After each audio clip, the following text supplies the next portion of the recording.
Hi అండి, నేను మీ Suma. Welcome to recipes with Suma. ఈరోజు మనం కాకరకాయని చేదు లేకుండా టేస్టీగా ఎలా చేసుకోవాలో చూద్దాం. ఈ ప్రాసెస్లో ఒకసారి ట్రై చేసి చూడండి. కాకరకాయ అంటే ఇష్టం లేని వాళ్ళు కూడా ఇష్టంగా తింటారు.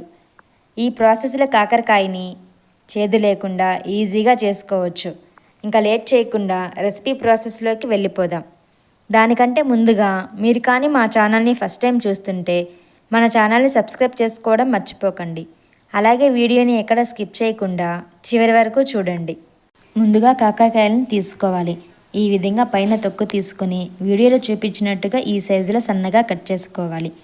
తర్వాత మొత్తాన్ని ఇలా కట్ చేసుకున్నాక దానిలో కొంచెం సాల్ట్, 1/2 టేబుల్ స్పూన్ పసుపును వేసి ఒకసారి బాగా కలిపి వీటిని ఒక 10 నిమిషాలు మూత పెట్టి పక్కన పెట్టుకోవాలి. 10 నిమిషాల తర్వాత వీటిని ఒకసారి బాగా కలిపి కొంచెం కొంచెంగా పిండుకోవాలి. చూసారు కదా నీళ్ళు ఎలా వస్తున్నాయో. మీరు కానీ ఇలా చేయడం వలన విటమిన్స్ పోతాయి అనుకుంటే అలాగే డైరెక్ట్గా వేయించుకోండి. డైరెక్ట్గా అలా వేసుకోవడం వలన కొంచెం చేదు ఉంటాయి కాబట్టి నేను ఇలా పిండి వేసుకుంటున్నాను. ఇలా పిండుకోవడం వలన ఇంట్లో పిల్లలు కానీ ఇంకా కాకరకాయని ఇష్టపడిన వాళ్ళు కానీ ఇష్టంగా తింటారు. వీటిని మొత్తం పిండుకొని ఒక ప్లేట్లోకి వేసుకోవాలి. తర్వాత ఒక కడాయి పెట్టుకొని దానిలో 2 టేబుల్ స్పూన్ ఆయిల్ వేసుకోవాలి. ఆయిల్ బాగా హీట్ అయ్యాక దానిలో ముందుగా పిండి పెట్టుకున్న కాకరకాయలను వేసి బాగా వేయించుకోవాలి.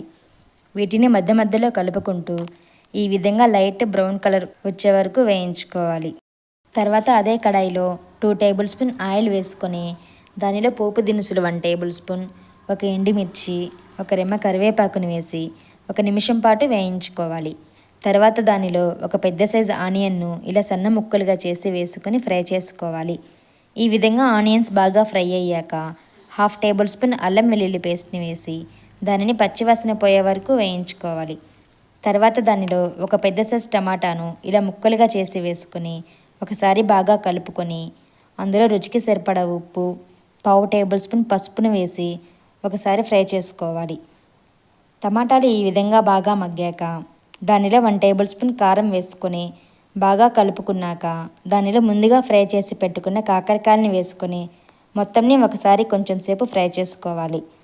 తర్వాత దానిలో 1 టీ గ్లాస్ వాటర్ పోసుకొని ఒకసారి మొత్తాన్ని బాగా కలిపి ఉడికించుకోవాలి. ఈ విధంగా వాటర్ మొత్తం ఇంకిపోయాక దానిలో 1/2 టేబుల్ స్పూన్ ధనియాల పొడిని వేసి బాగా కలుపుకోవాలి. తర్వాత ఈ విధంగా ఆయిల్ సపరేట్ అయ్యాక స్టవ్ ఆఫ్ చేసుకుని సర్వ్ చేసుకోవడమే. అంతేనండి, చేదు లేకుండా ఎంతో రుచిగా ఉండే కాకరకాయ కర్రీ రెడీ అయిపోయింది. ఖచ్చితంగా ఈ కర్రీని మీరు కూడా ట్రై చేయండి, తప్పకుండా నచ్చుతుంది. ఈ రెసిపీని మీరు కూడా ట్రై చేసి మీకు ఎలా వచ్చిందో కమెంట్ బాక్స్లో పెట్టడం మర్చిపోకండి. ఈ రెసిపీ కానీ మీకు నచ్చినట్లయితే లైక్ చేసి షేర్ చేయండి.